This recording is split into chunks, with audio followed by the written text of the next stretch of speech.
A few years ago, I went down a bit of a rabbit hole. I just started earning my own money, not much, but enough that I figured I should probably invest it. So I did what most people do. I Googled how to invest. What came back was chaos. Crypto, options trading, day trading penny stocks, at the time, NFTs. Everyone had a different answer, and somehow every strategy came with a course you could buy for 3 easy payments of $197. So I asked a different question. Instead of asking what's working right now, I asked, what has actually worked for the last 100 years? Because the stock market has survived wars, depressions, pandemics, and inflation crises.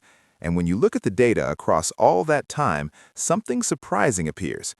Almost every strategy fails eventually, except 3. Not 10, not some complicated portfolio, 3 strategies that have worked across nearly every decade. That's what this video is about. Before I get into the 3 strategies, I want to explain why most investing advice doesn't work. Because once you understand this, everything else clicks. There's an organization called SPIVA, the S&P Indices versus Active Scorecard, and every year they publish data comparing professional fund managers to a simple index benchmark. People who do this full-time, with research teams, algorithms, and decades of experience. Their 2021 report found that over a 20-year period, more than 86% of large-cap active fund managers underperformed the S&P 500 after fees. Let that sink in for a second. The majority of professionals, with all of their resources, couldn't beat a strategy that basically involves doing nothing. And I think there's a real lesson there. Not that investing is hopeless, the opposite, actually. The lesson is that complexity is often the enemy. The strategies that have built the most ordinary wealth over the longest time periods are simple, boring, and unsexy, which, if you're like me, is actually kind of a relief. You don't need to be brilliant. You don't need a finance degree. You just need to understand 3 things and have the patience to stick with them. All right, strategy 1. And honestly, this is the one I wish someone had explained to me when I was 18. It's called index fund investing. And the core idea is so simple, it almost sounds like a trick. Instead of trying to pick the stocks that will go up, you just buy all of them. An S&P 500 index fund gives you a tiny slice of ownership in 500 of the biggest companies in America. Apple, Google, Johnson & Johnson, Visa. You're not betting on one company. You're essentially betting that the American economy will be larger in 30 years than it is today, which, historically, it always has been. Here's the number that genuinely changed how I think about money. Since 1926, the U.S. stock market has returned an average of around 10% per year, about 7% after you account for inflation. That number includes every crash: the Great Depression, Black Monday, 2008, COVID. Now let's make that tangible. Say you're 25 and you invest £300 or $300 a month into a low-cost index fund. You never increase it, you never touch it, you just let it sit. By the time you're 65, assuming that historical 7% real return, you'd have somewhere in the region of $1.8 to $2 million. That's not a sales pitch. That's compound interest doing what compound interest does when you give it enough time.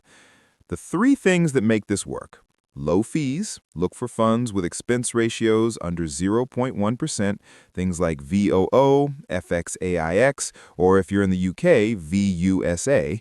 Consistency, meaning you invest every month, whether the market is up, down, or sideways. And time. Time is genuinely the secret ingredient, and it's the one thing people in their 20s have more of than anyone. One more thing on this. Warren Buffett, who we'll come back to in Strategy 3, has publicly said that when he dies, 90% of the money left to his wife should go into a low-cost S&P 500 index fund. The greatest stock picker alive trusts this strategy for his own family. I find that kind of quietly reassuring. Strategy 2 is the one that's made more millionaires than anything else in history: real estate. Now, I know if you're in your 20s or early 30s, just hearing the words real estate investing might feel completely out of reach. I get it. Property prices are wild right now. But here's something I didn't know until a few years ago. You don't have to own a building to invest in real estate. You can start with £50 or $50 on your phone. The way you do it is through something called REITs, Real Estate Investment Trusts.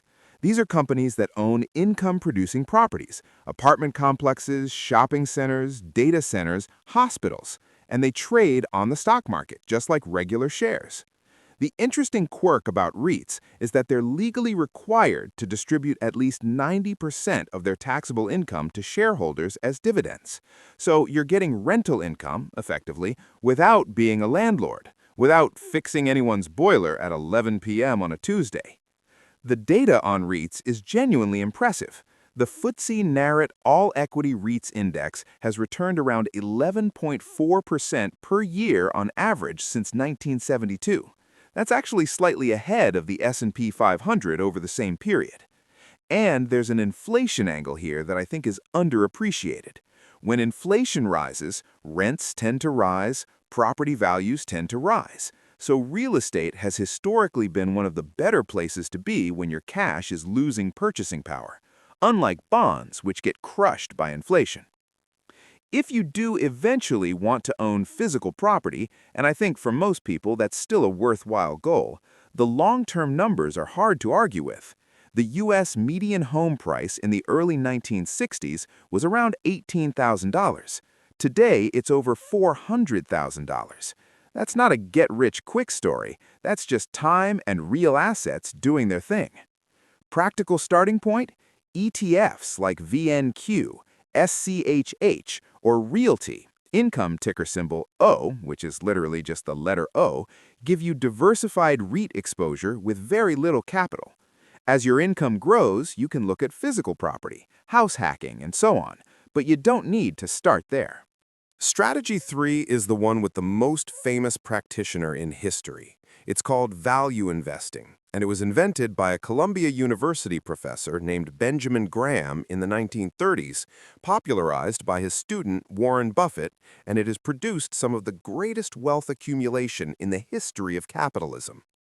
The core idea is this: every stock has an intrinsic value, what the company is actually worth based on its earnings, assets, and future growth. Sometimes the market prices that stock below its intrinsic value. When that happens, you buy. You buy a dollar's worth of value for 70 cents. Buffett has averaged returns of approximately 20% per year since 1965 through Berkshire Hathaway. The S&P 500 returned about 10% per year over the same period. That gap, compounded over 58 years, is the difference between 100x and 38,000x your initial investment. Now, most people aren't going to replicate Warren Buffett, and you shouldn't try to. The lesson isn't pick individual stocks like Buffett. The lesson is the underlying principles. Buy quality businesses at fair or undervalued prices, hold them for the long term, and let the business grow. A few value investing principles any investor can apply today. First, look at the P/E ratio, the price-to-earnings ratio. A lower P/E compared to the industry average can signal undervaluation.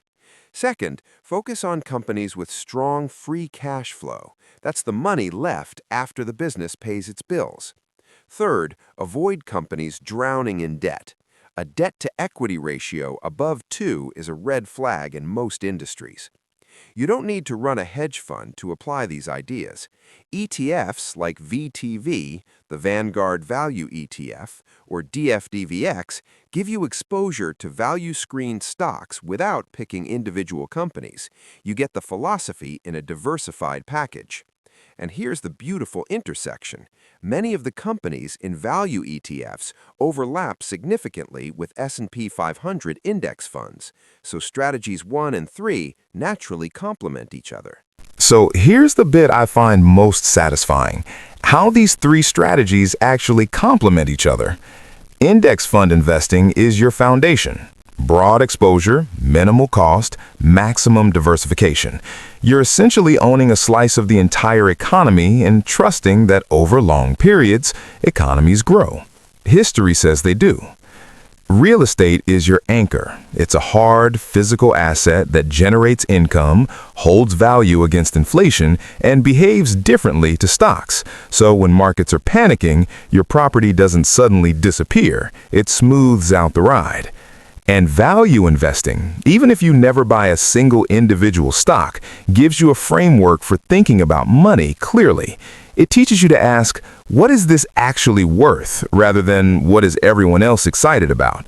That one mental shift is worth a lot. If I had to give someone in their 20s or 30s a simple starting allocation, I'd say something like 70% in a broad, low-cost index fund, 20% in real estate through REITs, and 10% exploring individual value stocks or value ETFs as you build confidence and knowledge. That's not financial advice, it's just a framework to think from. The most important number, though, isn't the percentages, it's when you start. A 25-year-old investing $200 a month will, in most historical models, end up with more money than a 35-year-old investing $500 a month, even though the 35-year-old puts in more than double. That's what compounding does, and that's why starting, even small, even imperfect, matters more than getting everything right. 100 years of market history has stress-tested every investing strategy humans have ever come up with. Most of them didn't survive. Some didn't even survive a decade. But 3 kept working, through wars, through crashes, through decades of change. Not because they're clever, because they're grounded in something real. The long-term growth of economies, the enduring value of physical assets, and the simple discipline of buying quality things at fair prices. You don't need to start with all 3. Pick whichever one resonates most and take one concrete action this week. Open a brokerage account, research a low-cost index fund, read one page of The Intelligent Investor. Small starts compound too. If this was useful, I'd really appreciate a subscribe. It genuinely helps the channel grow, and we're doing a deep dive on personal finance every week. And if you want to know what to sort out before you invest a single penny in stocks, that video is right here. I think you'll find it surprisingly useful.